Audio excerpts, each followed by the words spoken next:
பசுமை செஞ்சால் கொண்டுங்க. இன்னைக்கு இந்த வீடியோவில் யாரை பற்றி பார்க்க போகிறோம் அப்படின்னு பார்த்தீங்கன்னா, திருவண்ணாமலை மாவட்டத்தில் வந்து 17 ஏக்கரில் இயற்கை விவசாயம் பண்ணிட்டு இருக்க கண்ணன் ஐயா அவர்களை தான் நம்ம சந்திக்க போகிறோம்.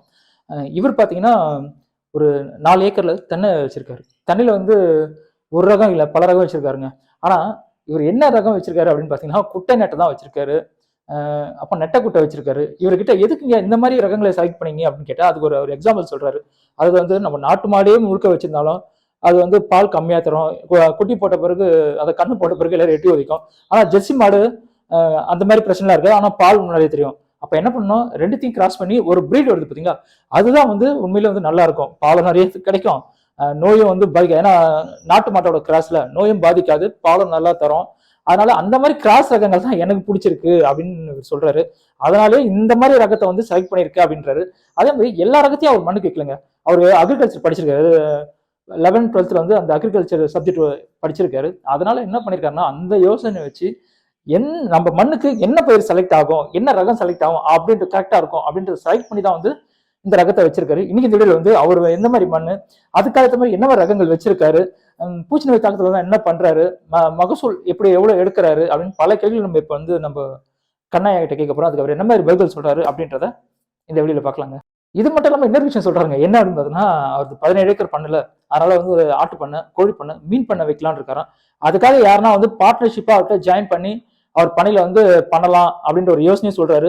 நீங்க பார்ட்னர்ஷிப்பா ஜாயின் பண்ணி அவர்கிட்ட இந்த மாதிரி ஆட்டு பண்ணை, கோழி பண்ணை, மீன் பண்ணை பார்ட்னர்ஷிப்ல பண்ணலாம் அப்படின்னு நினைச்சீங்கன்னா இவரை தொடர்பு கொள்ளுங்க.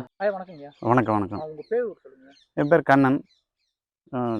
செய்யார், அதுக்கு முன்னே செய்யார் தாலுக்கா வந்தது. இப்போ வந்து பிரிச்சுட்டாங்க. வெம்பாக்கம் தாலுக்கு, திருவண்ணாமலை டிஸ்ட்ரிக். திருவண்ணாமலை டிஸ்ட்ரிக்கு, வெம்பாக்கம் தாலுக்கு, புனைத்தாங்க வில்லேஜ். ஐயா, நீங்கள் என்ன படிச்சிருக்கீங்க? நான் ஒகேஷ்னல் அக்ரி +1 +2ல் தனியாக அக்ரின்னு தனியாக ஒரு சப்ஜெக்ட் இருக்குது. அது தமிழ்நாட்டில் ரொம்ப கம்மி தான்.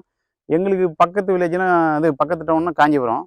ஆனால் நான் ஆக்சுவலி போய் படித்து செய்யார், அங்கே தான் ஒகேஷ்னல் அக்ரி இருக்குது. அதனால் ஒகேஷ்னல் அக்ரிக்கு அங்கே சேர்ந்தேன். உங்களுக்கு விவசாயம் ரொம்ப பிடிக்கும்? ஆமாம், சின்ன போதுலேருந்து விவசாயம் தான். அந்த பாரம்பரிய தொழில். தாத்தா காலம், தாத்தா போனார், அடுத்து அப்பா போனார், அடுத்து நான். அப்படி மொத்தம் எத்தனை ஏக்கர் நிலம் உங்களுக்கு? இந்த மொத்தம் 17 ஏக்கர் இருக்குது. 17 ஏக்கர்ல முழுசா விவசாயம் பண்ணிட்டு தான் இருக்கீங்க? ஆமாம், முழுசாக விவசாயம் பண்ணிட்டு. எப்படி, இயற்கையா இல்லை கெமிக்கலா? இல்லை, முழுக்க இயற்கை தான். 17 ஏக்கரும் இயற்கையில் தான் பண்ணிட்டு இருக்கேன். அதில் கொஞ்சம் போல் இயற்கை, கொஞ்சம் செயற்கை அப்படிலாம் கிடையாது.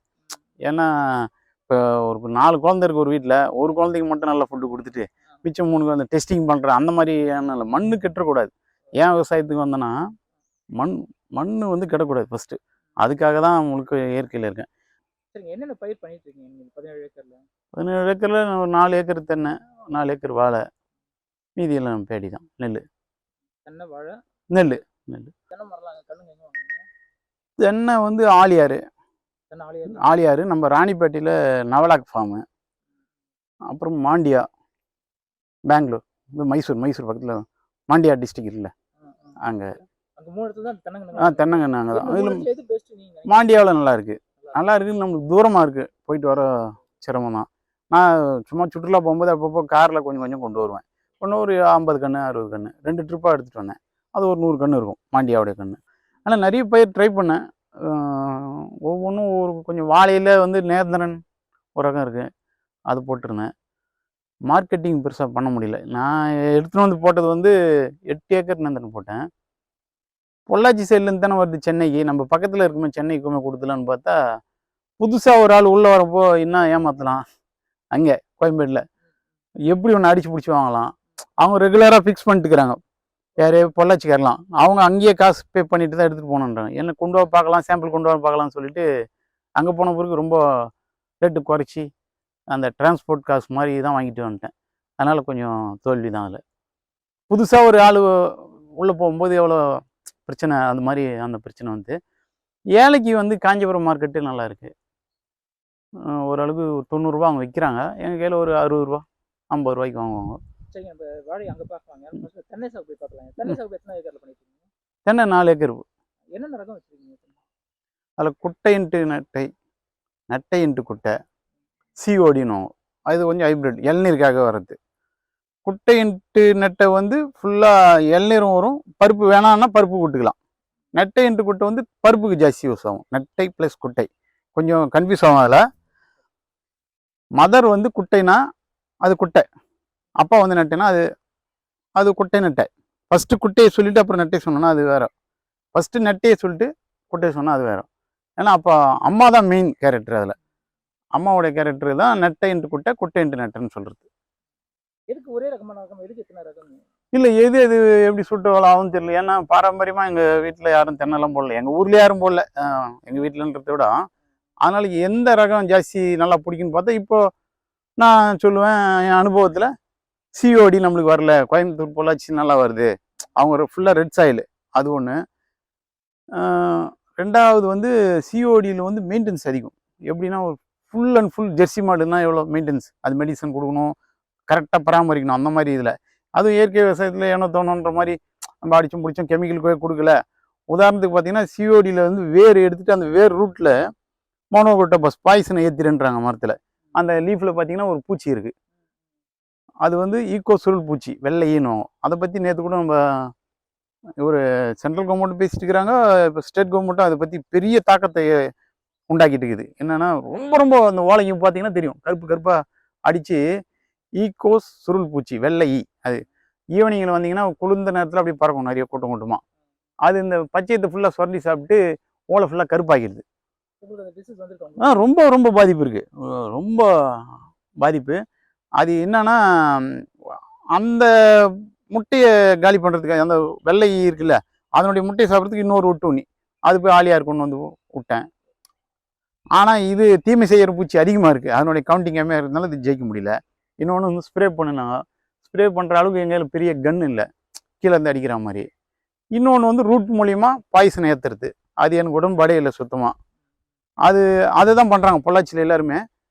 ஒரு மோனோகோட்டோபாஸ் வந்து ரூட்டில் எடுத்துகிட்டு ஒரு கவரில் வச்சு சுற்றிட்டு விட்டோம்னா கூட தண்ணியோட மிக்ஸ் பண்ணிட்டு மோனோகோட்டோபாஸ் வேறு வழியாக மேலே போயிடும், பாய்சன் வந்து மேலே போயிடும்.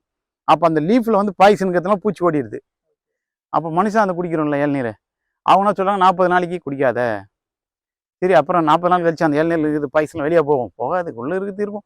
என்னென்னா அந்த பாய்சன் நம்ம டைரெக்டாக அந்த மோனோகோட்டோபாஸ் சாப்பிடும்போது பெரிய இறப்புகள் அது மாதிரி இருக்குது. இது வந்து ஸ்லோ பாய்சன், கொஞ்சம் கொஞ்சமாக இளநீர் வழியாக பாய்சன் குடிக்காது, கொஞ்சம் பெஜார் தான். ஆகையால் அந்த ரூட் ஃபீடிங் வந்து எனக்கு பிடிக்கல, அதை விட்டுட்டேன். இப்போதைக்கு கன் ஸ்ப்ரே அடிக்கணும், இன்னொன்று ஒட்டுண்ணி கொண்டாந்து விடணும், அந்த 2 ஐடியா தான் இருக்குது. நம்ம அதுமாரி இந்த ரகத்தை பற்றி பேசிட்டோம்ல, என்ன ரகம்னா சிஓடி செட் ஆகலை. நெட்டை இன்ட்டு குட்டை ஓகே தான், அது கொஞ்சம் ஹைட்டு போகும், மரம் ஜாஸ்தி ஹைட்டு. அதனால் குட்டை இன்ட்டு நெட்டை, தாய் மரம் வந்து குட்டை, அப்பா வந்து நெட்டை, அதுதான் சூட்டபுளாக இருக்குது. காய்ப்பும் இருக்குது, எல்லாத்தையும் கொஞ்சம் மரமே அது ஜஜாண்டிக்காக இருக்குது. இது வந்து குட்டை இன்ட்டு நெட்டை. அது கொஞ்சம் தூரத்தில் இருக்குது பார்த்தீங்கன்னா சிஓடி, அந்த மரம் அது காய்க்கு பக்கத்தில் இருக்கு பாரு, அது சிஓடி ஹைபிரிட். அதுக்கும் இதுக்கும் பார்த்தீங்கன்னா இது கொஞ்சம் ஜஜாண்டிக்காக இருக்கும், மரம் நல்லா கொஞ்சம் வீரியமாக இருக்கும். இது வீரியமாக இருக்கும், அது கொஞ்சம் டல்லாக தான் இருக்கும். அதுக்கு வந்து அதுக்கு உண்டான ஃபுட்டு வந்து கெமிக்கல் கொடுக்க சொல்கிறாங்க, நான் கொடுக்கல. அதனாலையும் இருக்கலாம், இந்த பூச்சி தாக்குதலும் ஒரு பிரச்சனை. இது ரெண்டுமே மாற்றினால செட் ஆகலை. அதனால் தென்னையை பொறுத்த வரைக்கும் குட்டை இன்ட்டு நெட்டை ஓரளவுக்கு எல்லாத்தையும் தாங்கி வளருது. அது எப்படின்னு சொன்னோம்னா ஒரு நாட்டு மாடு, ஒரு ஜெர்சி மாடு, வெறும் நாட்டு மாடு வச்சிருந்தோம்னா ஈல்டு குறையும், பால் ஒரு 1.5-2 லிட்டர் தான் விடும். அது இல்லாமல் அதில் கொஞ்சம் சிறும்சம் நாட்டு மாடில் வந்து ஒரு 5 மாதம் கன்று விடும். அதுக்கப்புறம் அது உதைக்க ஆரம்பிக்கும், கொஞ்சம் முட்டுறது, அந்த மாதிரி தொல்லலாம் இருக்கும். அதே கிராஸ், இதையும் கிராஸ் பண்ணிட்டோம்னா கரெக்டாக இருக்குது, நோய் எதிர்ப்பு சக்தியிலும் இருக்குது, கரெக்டாக பார்த்துக்கலாம். மாட்டில் சொல்கிறேன், அதே சிஸ்டம் தான் அந்த தென்னையிலையும். பியூர் ஜெர்சி மாடுனா சிஓடிக்கு போனாலும் பெஜாராக இருக்குது. ஃபுல்லாக நெட்டைக்கு போனால் நம்ம நாட்டு மரம் வந்து நெட்டை மரம், அப்படி போனால் ரொம்ப ஹைட்டு போயிடுது, காய்ப்பு திறன் கம்மி. அதனால் இதையும் கிராஸ் பண்ணுறது கரெக்டாக இருக்குது. குட்டை நெட்டை பெஸ்ட்டு. இப்போ இந்த மண்ணுக்கு வந்து இந்த ரகம் பெஸ்ட்டுன்னு நினைக்கிறீங்களா? இல்லை, சில மண்ணுக்கு சில ரகங்கள். உதாரணத்துக்கு வந்து பிஹெச், எங்கள் நிலத்தெல்லாம் வந்து பிஹெச்னா கேல்கரி சாயிலும் சுண்ணாம்பு தன்மை. ஆமாம், இதில் சுண்ணாம்பு தன்மை அதிகம்னா இங்கே நீ கண் கூட பார்க்கலாம், இது மாதிரி மண்ணாக கூட சுண்ணாம்பாக கலந்துருக்கும், சுண்ணாம்பு கற்கள். இது வந்து பிஹெச் கேல்கரி சாயிலும் வந்து காரத்தன்மை உள்ள நிலம். இந்த காரத்தன்மை எது எடுத்து சாப்பிடுதோ, அப்படி பார்த்தீங்கன்னா கொய்யா, பழமரங்களில் கொய்யா நல்லா வரும், மாதுளை வரும். மாதுளை வந்து கொஞ்சம் கிளைமேட் தேவைப்படும், அந்த மாதிரி அத்தி. இதில் சுண்ணாம்பு இருக்குது நம்ம சாப்பிட்டோம்னா, இந்த பழத்தை சாப்பிட்டா சுண்ணாம்பு. உதாரணத்துக்கு பார்த்தீங்கன்னா வெத்தலை, வெத்தலை அருமையாக வரும். ஓ, ம். அது ஃபுல்லாக சுண்ணாம்பு. நம்ம சொல்லுவாங்களே டாக்டர், உனக்கு கால்சியம் சக்தி வேண்டும், அப்போ நீ இதே சாப்பிடு அதை சாப்பிடுவாங்க பாரு. அந்த மாதிரி. அந்த மரம் பூராவுமே அந்த செடி கொடிக்கு பூராவுமே மண்ணில், இந்த மண்ணில் கால்கிரிஸ் அது மண்ணில் என்ன இருக்கோ அதை எடுத்து சாப்பிட்டு அது நம்மளுக்கு பலன் கொடுக்குது. அவ்வளோதான். நீங்க சொல்றது பார்த்தா நீங்க படிச்சதுனால இந்த விஷயம் உங்களுக்கு தெரியுது. ஆமாம் ஆமாம் கட்டாயம். ஏன்னா நிறைய பேர் என்ன பண்றாங்க, அவங்களுக்கு பிடிச்ச பயிர் நட்டுறாங்க. ஆ நீங்க என்ன சொல்றீங்க, உங்க மண்ணுக்கு என்ன வருமோ அதை அதுதான் அந்த இடத்துல தான் பெரிய வெற்றி தோல்வின்றது. அந்த இடத்துல தான் மெயின் கன்ஃபார்ம். அதே மாதிரி டீக் வுட்டு பார்த்தீங்கன்னா நல்லா இருக்கும் மற்ற மரத்தை காட்டிலும். இப்போ உதாரணத்துக்கு வேற செஞ்சந்தனம் நடு, இல்லை மகாகனி நடு. மகாகனி கூட ஓரளவுக்கு வருது. சில மரங்கள் ரொம்ப காஸ்ட்லி மரம்னு சொன்னால் வாகை, அந்த மாதிரி வாகைன்னு கூட சொல்ல, சாரி செம்மரம், சந்தனம், அந்த மாதிரி சில மரங்கள் கொஞ்சம் மண் வளம் நல்லா இருக்கணும் இடத்துல வரும். உதாரணத்துக்கு பார்த்தா குமுளி தேக்கு நடுன்னு சொல்லிட்டாங்கன்னா எங்கள் மண்ணில் வரல. ஏன்னா அது வந்து சாண்டல்வுட் மணற்பாங்கான நிலத்தில் நல்லா வரும். அதை தூக்கிட்டு போய் அங்கே ஆற்றுப்படுக்க அந்த இடத்துல, அந்த மாதிரி இடத்துல குமிழி நடலாம். எங்களுக்கு வந்து சுண்ணாம்பு தன்மை கொஞ்சம் கூட இருக்கிறதுனால அதை எது தாங்கி வளருதுன்னு பார்த்து அந்த மரத்தை நடுறது நல்லது. வேப்ப மரம் நல்லா வருது, தேக்கு நல்லா வருது, மகாகனி வருது. அந்த மாதிரி இன்னும் சில ரகங்கள் டெஸ்டிங்கில் இருக்குது. வேங்கையம் போட்டிருக்கோம், ஓரளவு வருது. வேங்காய் குறை சொல்லணும், வேங்கையம் ஒரு 10-20 மரம் இருக்கும். சரிங்க. இப்போ இதுல மகசூல் வருதுங்களா? அதுல மகசூல் கொஞ்சம் கம்மியாக தான் இருக்கும். ஏன்னா கெமிக்கல் கொடுத்து எடுக்கிற மகசூல் இதில் கொண்டு வர முடியல. என்னென்னா நம்ம நாட்டு எருவு அது ரொம்ப பற்றாக்குறை. அப்படி பார்த்தோன்னா நம்ம இயற்கைக்கு போனோம்னா அது ஜாஸ்தி கொடுக்கணும். கெமிக்கல் வந்து ஒரு 100 கிலோ கொடுக்கணும்னு வச்சுக்கோ, அந்த இடத்துல வந்து 500 கிலோ எருவு கொடுக்கணும். அதை கொண்டு வந்து கொட்டுறதுக்கு ஆள் இல்லை, வாரி கலைக்கிறதுக்கு ஆள் இல்லை. ஆள் பிரச்சனை ஜாஸ்தி. ஏன்னா இங்கே பக்கத்தில் ஷிப்கார்டு ஒன்று இருக்குது. ஆமாம், பெரிய ஷூ கம்பெனி. மேன் பவரில் 40,000 பேர் ஒரே கம்பெனியில் இருக்கிறாங்கன்னா இந்தியாவிலேயே தான் பெருசாக இருக்கும் எனக்கு தெரிஞ்ச வரைக்கும். ஒரே கம்பெனியில் 40,000 பேர் இருக்காங்கன்னா வேறு எங்கே இருக்க போகுது? அதனால் பயங்கர ஆள் பற்றாக்குறை இங்கே. அதனால் என்ன இருக்குது, சரி ஆள் இல்லையா அப்போ என்ன பண்ணிக்கணும், அதுக்கேற்ற மாதிரி கொஞ்சம் மாறிக்க வேண்டியதான்.